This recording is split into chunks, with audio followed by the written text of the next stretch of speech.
sesi bedah buku Semangat University. Kali ini sama saya Afifa dari tim marketing pusat. Saya Aziz dari marketing pusat. Saya Arjuna dari marketing pusat. Dan aku Rika dari accounting pusat. Oke, bedah buku kali ini kita akan membahas tentang art of leadership. Memimpin itu ada seninya. Dari Salsabila. Oke. Di kesempatan kali ini kita ngebahas di bab 1 aja ya Mbak ya. Yap. Di bab 1 yaitu tentang pemimpin dan kepemimpinan. Jadi langsung aja, yang pertama di subbab pertama adalah siapakah pemimpin itu. Kalau kita ngebaca dari sini sih ada banyak teori tentang pemimpin ya, sudut pandangnya. Kalau dari Mbak Afifah sendiri, sudut pandang seorang pemimpin itu kayak apa? Siapakah pemimpin itu menurut Mbak Afifah? Versi Mbak Afifah sendiri. Kalau dari versi aku, pemimpin itu adalah seseorang yang bisa mempengaruhi orang lain untuk bersatu dalam mewujudkan satu tujuan. Jadi dia bisa mempengaruhi orang lain untuk yuk bareng-bareng kita punya tujuan, satu tujuan ini kita wujudin tujuan itu bareng-bareng gitu. Kalau dari Mas Aziz? Sebenarnya pemimpin sama kepemimpinan itu kan beda ya. Jadi kepemimpinan itu lebih ke caranya, kalau pemimpin itu kan orangnya gitu. Nah ini caranya ini berbeda nih.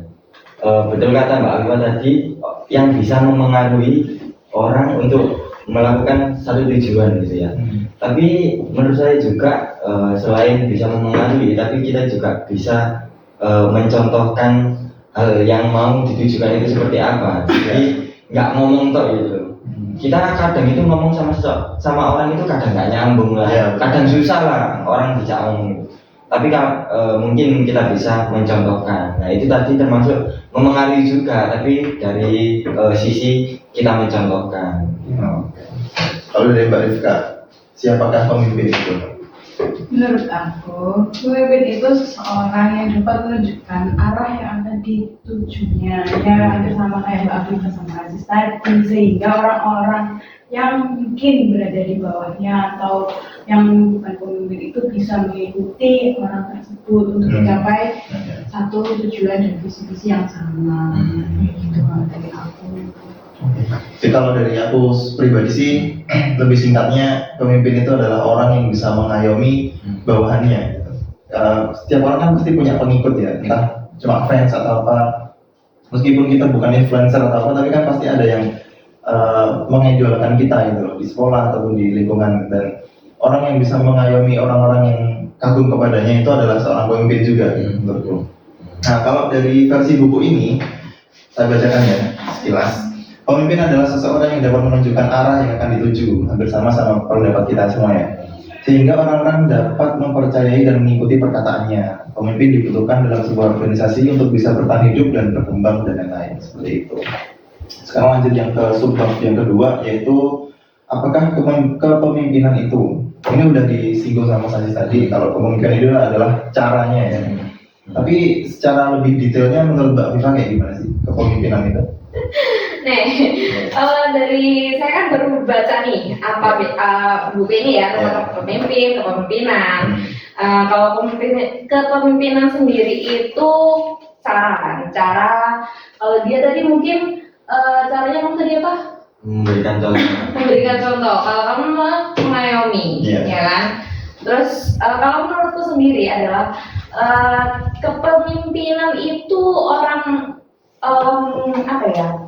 pemimpin bisa seperti pendapatku awal, pemimpin itu orang yang bisa mempengaruhi. Jadi kalau misalnya kepemimpinan itu sendiri ya dia dapat mempengaruhi orang lain ke arah yang baik, sama-sama ke arah yang baik, satu tujuan, ke visi misi yang sama, nggak hanya mementingkan dirinya sendiri.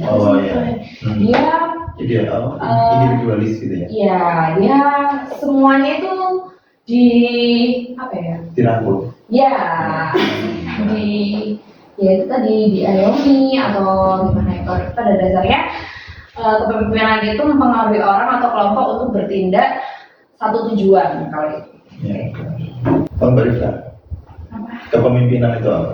Menurut saya pribadi ya, kepemimpinan itu ilmu atau seninya untuk mempengaruhi orang lain. Pasti kan setiap pemimpin itu punya caranya, Ya, benar. punya ilmunya sendiri buat memimpin bahwa tadinya dari gaya kepemimpinannya itu pemimpin bisa memilih mana seni atau ilmu yang mau dia terapkan untuk memimpin bawahannya tadi. Jadi kalau menurutku itu kepemimpinan adalah ilmu atau seni untuk mempengaruhi orang lain untuk mewujudkan atau Mencapai yang ingin dia tuju gitu.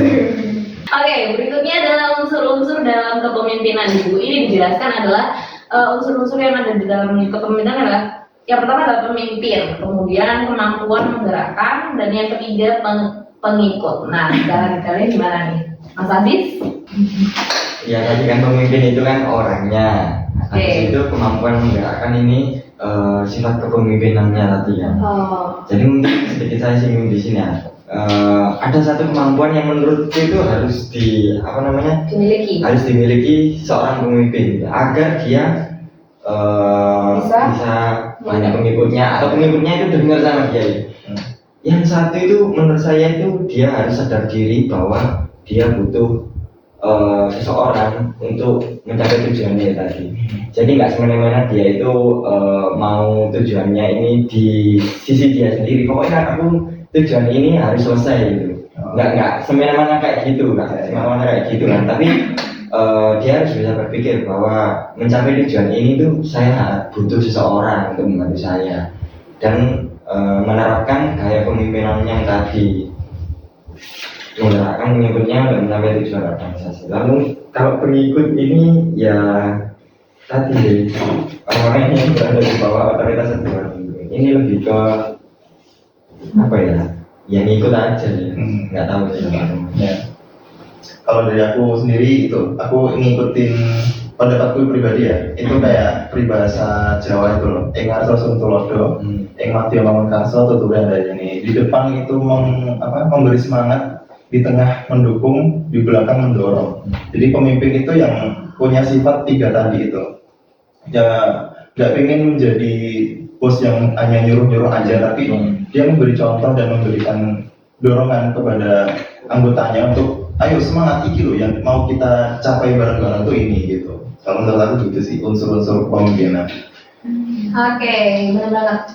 Nah, itu tadi ya dari bab 1 buku ini ada siapakah pemimpin itu, orangnya bagaimana, kemudian ada sifatnya yang bagaimana harusnya seorang pemimpin atau apakah kepemimpinan itu, kemudian unsur-unsur dalam kepemimpinan. Nah, pada buku kali ini udah segitu dulu dari kita yang membahas bab 1 dari buku Art of Leadership. Memimpin itu ada seninya.